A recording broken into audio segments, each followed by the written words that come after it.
Hello everyone, আসসালামু আলাইকুম। আমার চ্যানেলে নিউ একটা ভিডিও দেখার জন্য আপনাদেরকে ওয়েলকাম জানাচ্ছি। আজকে আপনাদেরকে তৈরি করে দেখাবো ইফতারি স্পেশাল 4টা রেসিপি একসাথে তৈরি করে দেখাবো। ডিম চপ, ফুলকো ফুলকো তৈরি করে দেখাবো, বেগুনি, তারপর তৈরি করে দেখাবো হচ্ছে ইজি চিকেন চাপ। তার সাথে আপনাদের জন্য থাকছে হচ্ছে কিমা বেগুনি। তো চলুন 4টা রেসিপি দেখে আসি। প্রথমেই হচ্ছে আপনাদেরকে আমি তৈরি করে দেখাচ্ছি ডিম চপ। তো চলুন রেসিপিটা দেখে আসি। প্রথমেই হচ্ছে আমি 3টা ডিম নিয়ে নিলাম। এগুলাকে হচ্ছে আমি সেদ্ধ করতে বসিয়ে দিয়েছি। এখন হচ্ছে আমি আলু নিয়ে নিলাম 4টা। আলুগুলাকে হচ্ছে আমি চেলে নিব। তারপর হচ্ছে ছোট, ছোট টুকরা করে আমি ওভেনের মধ্যে হচ্ছে এগুলাকে সেদ্ধ করে নিব। আমার কাছে ওভেনে সিদ্ধ করলে মানে ইজি লাগে। আপনারা চাইলে কিন্তু পানি দিয়ে চুলাতেও করে নিতে পারবেন। কারণ ওভেনে হচ্ছে আলু সেদ্ধ করে নিলে এক্সট্রা কোনো পানি থাকে না আলুর মধ্যে। এজন্য আমার বেশ ভালো লাগে। তো এখন হচ্ছে আমি প্রথমে 5 মিনিটের জন্য দিয়ে দিলাম। এরপর আবারও আমি 5 মিনিটের জন্য দিয়ে দিব। এরপর হচ্ছে আমি কিছুটা পেঁয়াজ নিয়ে নিলাম। এগুলাকে হচ্ছে আমি ভেজে নিব। একদম লাল, লাল করে এগুলাকে ভেজে নিয়ে নিতে হবে। মানে অনেকটা বেরেস্তা টাইপের করেই করে নিব আরকি। তো এই যে পেঁয়াজগুলো হয়ে গিয়েছে এরকম টাইপেরই আমি করব। তো এখন হচ্ছে আমি এখানে ব্রেড ক্রাম্ব বানিয়ে নিচ্ছিলাম। আর এটা হচ্ছে আমি বাসায় বানাচ্ছি। নেক্সট টাইম আমি কোনো সময় রেসিপি শেয়ার করে দিব। আলুগুলো সেদ্ধ হয়ে গিয়েছে। আমি হচ্ছে নামিয়ে নিয়েছি। এখন হচ্ছে আমি এগুলাকে মানে আলুর ভর্তা টাইপের করে নিব। এজন্য হচ্ছে আমি একটা আলু ম্যাশার দিয়ে আলুগুলাকে ম্যাশ করে নিচ্ছি। কারণ আলু আসলে আমার কাছে হাত দিয়ে ম্যাশ করতে খুবই বিরক্ত লাগে। আমি সবসময় একটা আলু ম্যাশার দিয়েই ১ম এ ম্যাশ করে নিই। পরে হচ্ছে হাত দিয়ে করা যায় আসলে। তো এই যে করে নিচ্ছি। আলুগুলা ম্যাশ করে নেওয়া শেষ। এখন হচ্ছে এর মধ্যে দিয়ে দিচ্ছি চিলি ফ্লেক্স। তো এটা হচ্ছে আমি ঘরে বানিয়ে রাখি। আপনাদের কাছে বানানো না থাকলে আপনারা হচ্ছে শুকনা মরিচকে ভেজে নিবেন আরকি। এরপর দিয়ে দিবেন। আমি ২ চামচ ইউজ করেছি। আপনারা কম বেশি দিতে পারবেন। এরপর পরিমাণ মতো লবণ দিয়ে দিলাম। এরপর দিয়ে দিলাম বেশ কিছুটা ধনেপাতা কুচি। ধনেপাতাটা আসলে একটু বেশি দিলেই বেশি মজা লাগে। এরপর দিয়ে দিচ্ছি এখন চাট মসলা। আমি এখানে ইউজ করেছি ১.৫ চামচের মতো হবে। এরপর দিয়ে দিলাম ভাজা জিরার গুঁড়া। জাস্ট অল্প কিছুটা আমি ইউজ করেছি। এখন হচ্ছে সবগুলা ইনগ্রিডিয়েন্টস খুব ভালো করে মিশিয়ে নিতে হবে। তবে আমি যেই পেঁয়াজগুলাকে ভেজে রেখেছিলাম ওইগুলো আসলে আমার মনেই নাই এখানে দেওয়ার জন্য। যখন আমি চপগুলা ভাজতে গিয়েছি তখন আসলে ওগুলাকে দেখতে পেয়েছি। এর আগে আমি ভুলে গিয়েছিলাম। তো আপনারা অবশ্যই ওইটা দিবেন, পেঁয়াজ দিবেন তাহলে হচ্ছে খেতে আরো বেশি মজা লাগবে।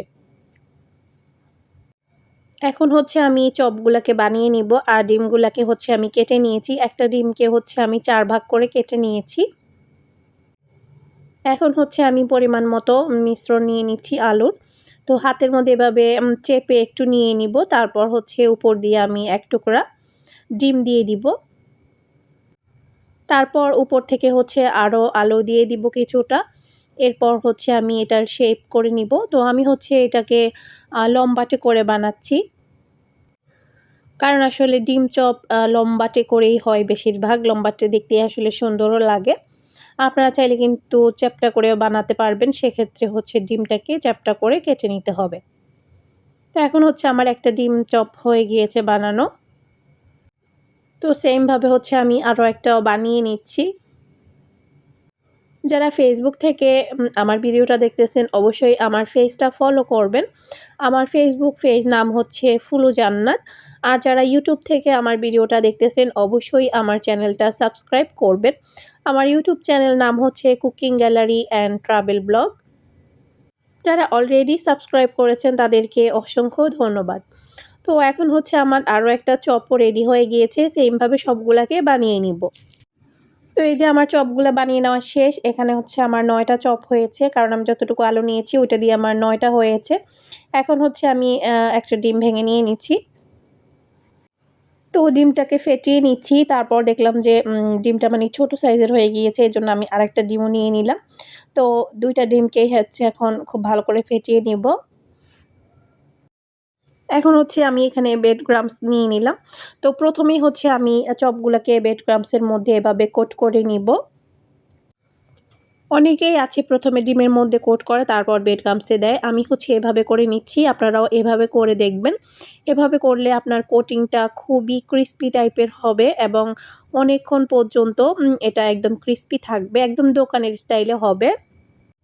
তো প্রথমে হচ্ছে আমি কোট করে নিয়েছিলাম ব্রেড ক্রাম্বসে, এখন হচ্ছে আমি ডিমের মধ্যে চুবিয়ে নিচ্ছি।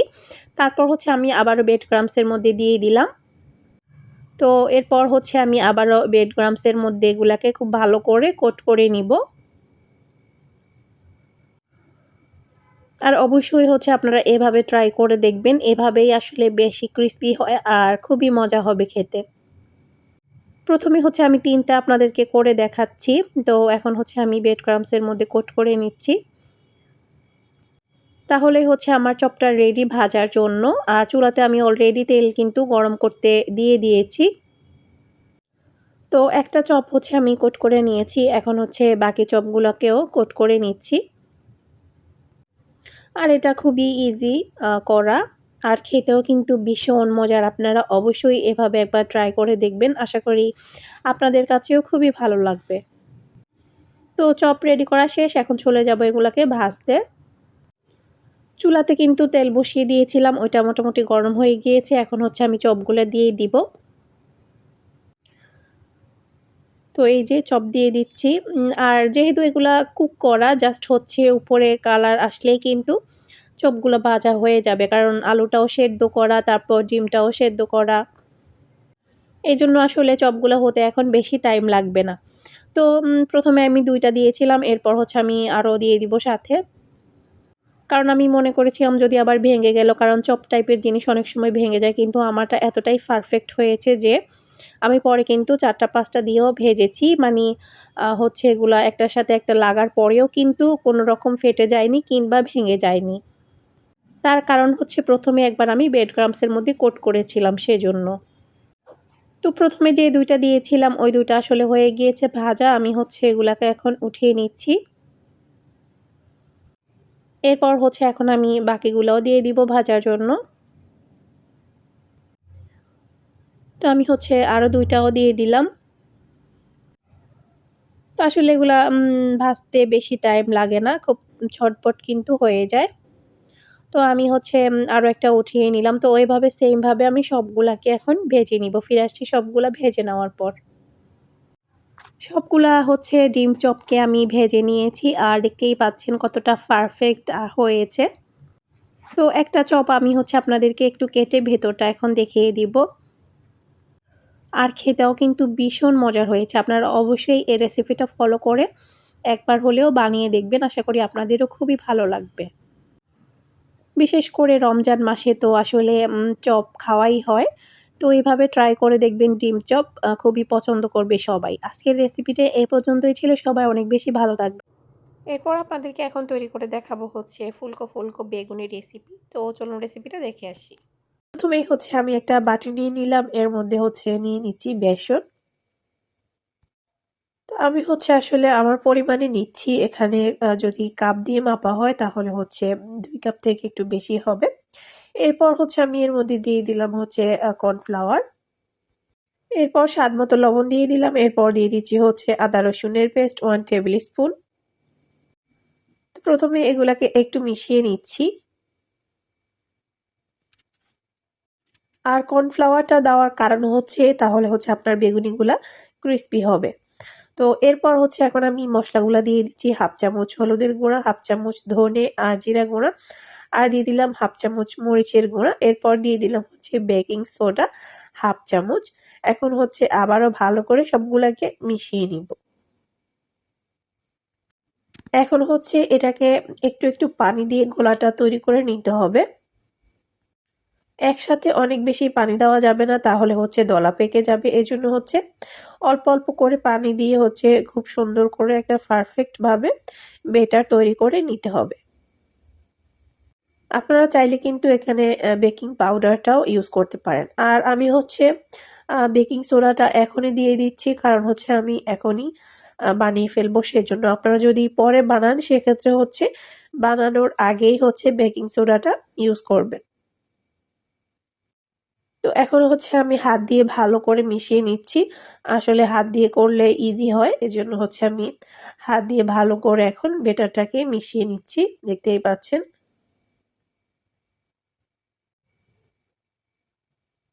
তো এইভাবে করে নিলে আসলে খুব তাড়াতাড়ি কিন্তু বেটারটা হয়ে যায়।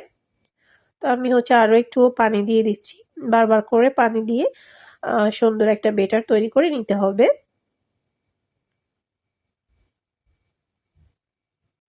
তো আমি আসলে দেখতেছিলাম যে বেটারটা একদম পারফেক্ট হয়েছে কিনা। তো আমার মনে হলো আরেকটু পানির প্রয়োজন।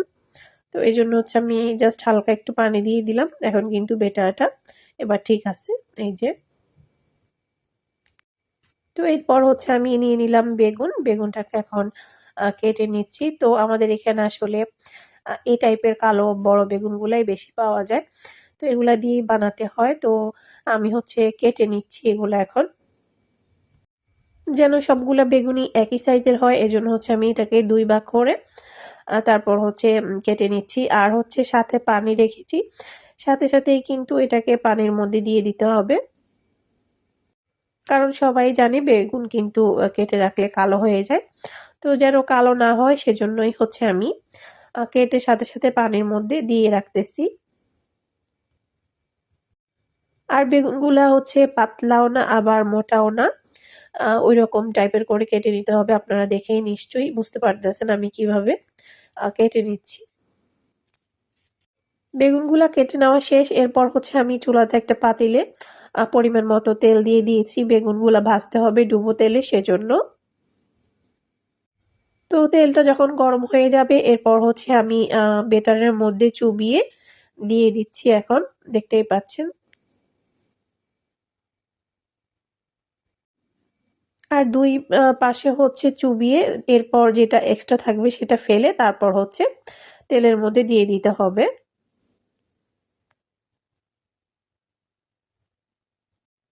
তো আমি হচ্ছে সবগুলা বেগুনই দিয়ে দিচ্ছি। এরপর হচ্ছে এগুলাকে উল্টিয়ে পাল্টিয়ে তারপর ভেজে নিতে হবে।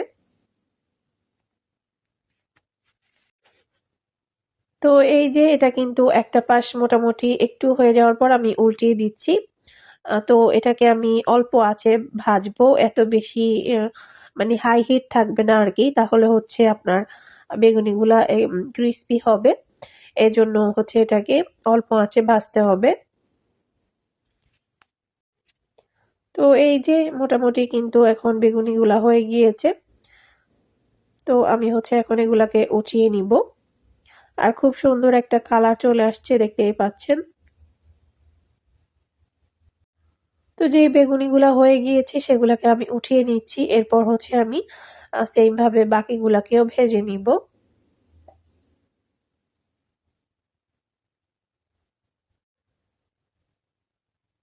তো সবগুলাকে হচ্ছে এখন উঠিয়ে নিলাম। এই যে। তো এরপর হচ্ছে আমি এখন বাকি বেগুনিগুলাও দিয়ে দিচ্ছি ভাজার জন্য। আর এইভাবে বেগুনিগুলা ভাজলে হচ্ছে আপনার বেগুনিগুলা ক্রিস্পি হবে। আর কর্নফ্লাওয়ার দেওয়ার কারণেও কিন্তু বেগুনিগুলা ক্রিস্পি হবে। তো এই যে আমার কিন্তু বেগুনিগুলো এখন ভাজা হয়ে গিয়েছে। আর দেখতেই পাচ্ছেন কতটা ফুলকো ফুলকো হয়েছে আর কিন্তু একদমই ক্রিস্পি টাইপের হয়েছে মচমচে। আর দেখতেই পাচ্ছেন ফুলকো। তো আমি হচ্ছে আপনাদেরকে একটু ২ টা ভেতরটা দেখিয়ে দিচ্ছি। একদমই পারফেক্ট ভাবে হয়েছে। এই যে আর দেখতেই পাচ্ছেন কতটা ফাঁকা ভেতরে। তো আজকের রেসিপিটা এ পর্যন্তই। সবাই অনেক বেশি ভালো থাকবেন। এরপর এখন তৈরি করে দেখাচ্ছি ইজি ওয়েতে তেল ছাড়া চিকেন চাপের রেসিপি। পাটা পুতা নিয়ে নিয়েছি। চিকেনগুলোকেও ভালো করে ধুয়ে নিয়েছি। প্রথমে হচ্ছে চিকেনগুলোকে ধুয়ে নিতে হবে, কারণ হচ্ছে এটাকে ছেঁচে নেওয়ার পর আর ধোয়া যাবে না। তো আমি হচ্ছে এখন দেখতেই পাচ্ছেন পুতা দিয়ে এভাবে ভালো করে একটু থেতলিয়ে নিচ্ছি। তো যেহেতু আসলে এটা চাপ বানানো হবে এজন্য এভাবে আপনাকে অবশ্যই করে নিতে হবে। যেকোনো ভারী জিনিস দিয়েই এভাবে করে আপনারা করে নিতে পারেন। তো এই যে একটা কিন্তু হয়ে গিয়েছে। তো এখন হচ্ছে আমি আরো একটাকেও করে নিব। তো আমি মোট হচ্ছে আজকে ৫ পিস নিয়েছি চিকেন। ৫ পিস দিয়ে হচ্ছে বানাবো। তো এভাবে করে হচ্ছে আমি সবগুলাকে এখন থেতলিয়ে নিব। তো এই যে সবগুলা কিন্তু থেতলিয়ে নেওয়া হয়ে গিয়েছে আমার। তো এখন হচ্ছে এটাকে একটা পাশে রেখে তারপর হচ্ছে আমি কিছু পেঁয়াজ নিয়েছি আর নিয়েছি কয়েকটা কাঁচামরিচ। এগুলোকেও হচ্ছে আমি একটু থেতলিয়ে নিচ্ছি, মানে পুরোপুরি মিহি করে বেটে নিব না আর কি, একটু হচ্ছে থেতলিয়ে নিলেই হয়ে যাবে। আপনারা যদি এটা করতে না চান আপনারা হচ্ছে পেঁয়াজ মানে পুরোপুরি বেটেও কিন্তু ইউজ করতে পারবেন। আবার হচ্ছে পেঁয়াজ বাটাটা স্কিপও করতে পারবেন, সেটা হচ্ছে আসলে অপশনাল আর কি পেঁয়াজ বাটাটা। এটা চাইলে দিতেও পারেন, নাও দিতে পারেন, দিলে হচ্ছে টেস্ট খুবই ভালো আসে। তো আমি হচ্ছে পাটাপুতা দিয়েই এগুলাকে একটু জাস্ট পিষে নিচ্ছি আর কি। তো এই যে হয়ে গিয়েছে। তো এখন চিকেনের মধ্যে নিয়ে নিলাম পেঁয়াজ আর কাঁচামরিচটাকে চিকেনের মধ্যে দিয়ে দিলাম। এখন বাকি ইনগ্রিডিয়েন্টসগুলো দিয়ে দিচ্ছি। প্রথমেই দিয়ে দিলাম হাফ চামচ কালো গোলমরিচের গুঁড়া। এরপর দিয়ে দিলাম লবণ। লবণটা এখন কমিয়ে দিতে হবে কারণ আমি পরে সস ইউজ করব। সসে কিন্তু এক্সট্রা লবণ থাকে। এরপর দিয়ে দিলাম 1.5 চামচের মতো আদা রসুনের পেস্ট। দিয়ে দিচ্ছি এখন মরিচের গুঁড়া, সেটা আপনারা আপনাদের টেস্ট অনুযায়ী দিবেন। তো আমি হচ্ছে এখানে 1 চামচ ইউজ করেছি। এরপর দিয়ে দিলাম ধনে আর জিরা গুঁড়া হাফ চামচ। এরপর দিয়ে দিচ্ছি একটা ম্যাগি ম্যাজিক মসলা, এটা আপনাদের কাছে না থাকলে স্কিপ করতে পারবেন, এটা হচ্ছে অপশনাল। এরপর হচ্ছে দিয়ে দিচ্ছি আমি ম্যাগি সস, এটাও আপনাদের কাছে না থাকলে স্কিপ করতে পারবেন। তো এরপর হচ্ছে আমি দিয়ে দিচ্ছি সয়া সস, এটা স্কিপ করা যাবে না, অবশ্যই দিতে হবে। এটা আমি 1 চামচের মতো ইউজ করেছি। এরপর দিয়ে দিচ্ছি টমেটো সস, এটাও কিন্তু স্কিপ করা যাবে না, অবশ্যই দিতে হবে। এটাও আমি 1 টেবিল স্পুনের মতো ইউজ করেছি। এরপর দিয়ে দিব লেবু রস, তো সেটা হচ্ছে আমি 1 টুকরা লেবুর রস দিয়ে দিচ্ছি। তো দিলে আসলে টেস্ট খুবই ভালো আসে। তো আমি লেবুর রসটা দিয়ে দিচ্ছি। এখন হচ্ছে সবগুলোকে খুব ভালো করে মিশিয়ে নিতে হবে।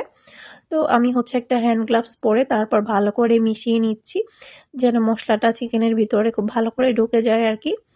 একটু সময় নিয়ে হচ্ছে মিশিয়ে নিবেন। মিশিয়ে নেওয়া হয়ে গেলে আমি এটাকে 4-5 ঘন্টার জন্য ম্যারিনেট করে রেখে দিব। আপনাদের হাতে যদি সময় না থাকে সেক্ষেত্রে আধা ঘন্টার জন্য রাখলেও হবে। ফিরে আসলাম প্রায় 3 ঘন্টা পর। এখন হচ্ছে আমি এটাকে যেহেতু এয়ার ফ্রায়ারের মধ্যে বেক করব, এজন্য আমি হচ্ছে একটা বেকিং পেপার দিয়ে দিলাম। এরপর হচ্ছে একটু তেল স্প্রে করে দিয়ে দিয়েছি। তো এটা কিন্তু খুবই হেলদি একটা রেসিপি। এটার মধ্যে তেল মানে আধা চামচও কিন্তু দেওয়া হয় নাই। জাস্ট একটু স্প্রে করে নিলাম তেল। এখন হচ্ছে আমি চিকেনগুলো সবগুলো দিয়ে দিব, একসাথেই দিয়ে দিব 5 পিস। যেহেতু এটার মধ্যে একদমই অল্প তেল, এটা খুবই স্বাস্থ্যকর।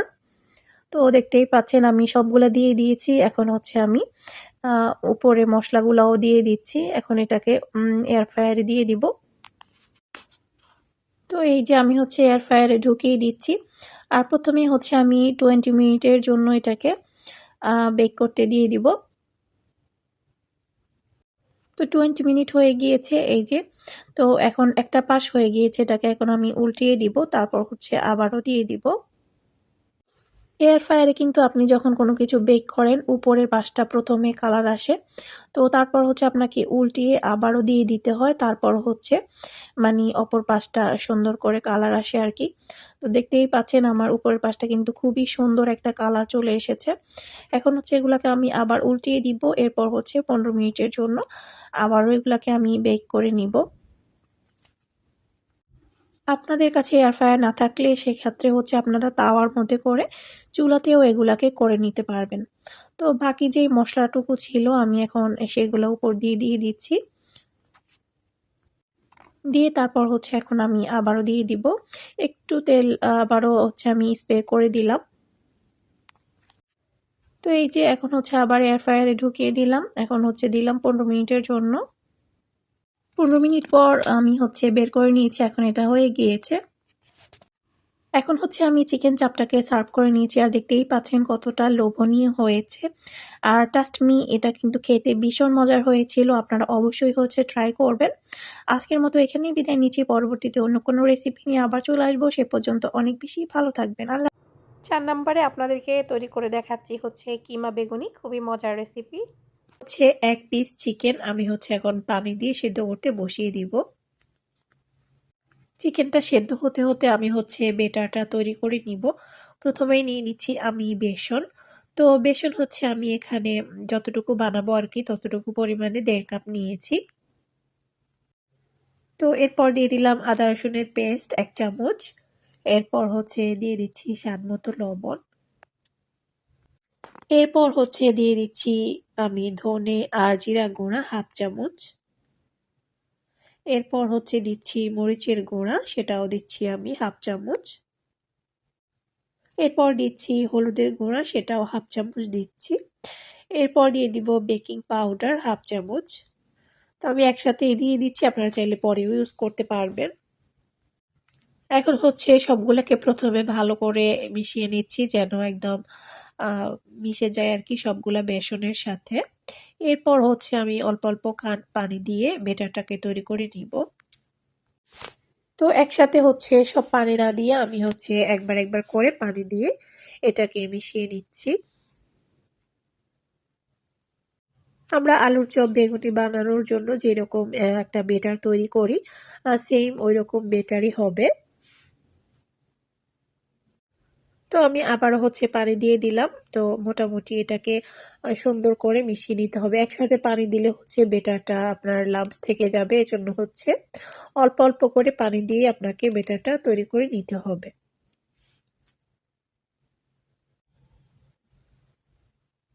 তো এই যে আমি হচ্ছে এখন খুব সুন্দর করে বেটারটাকে তৈরি করে নিব। তো এই যে আমার বেটারটা কিন্তু একদম এখন রেডি হয়ে গিয়েছে। এরকম টাইপের একটা বেটার হবে। এখন হচ্ছে আমি এটাকে একটা পাশে রেস্টের জন্য রেখে দিব। তো এই যে আমি হচ্ছে ওই চিকেনটাকে সেদ্ধ করে নেওয়ার পর এভাবে ঝুরা করে নিয়েছি। এরপর নিয়েছি একটা আলু, সেটাও আমি সেদ্ধ করে নিয়েছি। এরপর নিয়ে নিলাম কিছুটা কাঁচা পেঁয়াজ। আপনারা চাইলে কিন্তু পেঁয়াজটাকে একটু ভেজেও নিতে পারেন। এরপর দিয়ে দিলাম স্বাদমতো লবণ। এরপর দিয়ে দিলাম হচ্ছে ধনেপাতা কুচি। এখন খুব ভালো করে হচ্ছে এগুলাকে মিশিয়ে নিচ্ছি। তো পেঁয়াজটা আসলে একটু বেরেস্তা টাইপের করে দিলেই ভালো হয়। তো আমি আসলে কাঁচাই দিয়েছি। তো এই যে এগুলাকে এভাবে করলে হচ্ছে এখন চপের মতো হয়ে যাবে। তো আমি হচ্ছে এগুলাকে একটু চপের মতো করে রেখে দিচ্ছি। এখন হচ্ছে আমি বেগুনটাকে কেটে নিব। আর যেই কালো বেগুনটা পাওয়া যায় মোটা সাইজের আমি সেটা নিয়েছি। তো বেগুনটাকে হচ্ছে একটু মোটা করে কেটে নিতে হবে যেহেতু হচ্ছে এর ভেতরে ফুল দিব। তো এই যে দেখুন আমি কিভাবে কেটে নিচ্ছি আসলে দেখেই বুঝে নিতে হবে। লাস্টে হচ্ছে আমি একটু বন্ধ রাখবো, পুরাটা কাটবো না আরকি।